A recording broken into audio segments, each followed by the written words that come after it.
ఎందుకు తెంచుకోవాల్సి వచ్చింది? బీజేపీలోకి ఎందుకు పోవాల్సి వచ్చింది? ఏ ఒక్కరంటే ఒక్కరు దమ్ముంటే నేను ఛాలెంజ్ చేస్తున్నా బీఆర్ఎస్ పార్టీకి. ఈయన పైన ఏదో ఒక ముద్ర వేసైనా సరే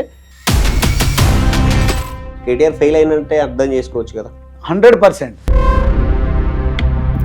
రాజకీయ భవిష్యత్తు అయిపోయింది. మరి వారికి భయపడుతున్నారా, వారికి అమ్ముడుపోతున్నారా, లేకుంటే వారికి మనందరికీ కూడా తెలుసు రేవంత్ రెడ్డి పెద్ద లాబీయిస్ట్ అని. రేవంత్ను పర్సనల్గా పెద్దగా విమర్శించేందుకు వెనకాడుతుంది, కాపాడుతుంది అనేటువంటి రేవంత్ రెడ్డికో లేకుంటే రేవంత్ రెడ్డికి ఇంకెవరైనా బాస్ ఉంటే వాళ్ళకో భయపడే నైజం అయితే వాటిని నెరవేర్చరు. కానీ ఎక్కడికి పోతే అక్కడ సంచలనం మాటలు, పనికిరాని మాటలు, ఆయన వెంబడి వచ్చినటువంటి భజన పనులతో భజన చేయించుకోవడం కోసం మాత్రం. మీతో ఉన్న అనుబంధమా, అది పార్టీతో ఉన్న అనుబంధమా మీరే చెప్పాలి. కానీ అంటే ఏడుస్తూ మీ కళ్ళల్లో కూడా నీళ్ళు వచ్చాయి, వాళ్ళకి బాధపడుతుంది.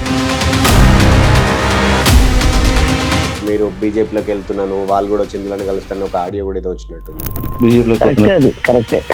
రాజీనామా చేసిన భవిష్యత్తులో అచ్చంపేటలో కూడా ఆయన వస్తారేమో అన్న కొంత ఇబ్బంది అవుతుందన్న ఉద్దేశంతో ముందే RS Praveen Kumar is just nothing for my political career.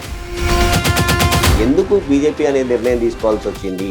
Modi గారి నాయకత్వంలో దేశం బాగుపడుతుంది. దేశంలో ఉన్నటువంటి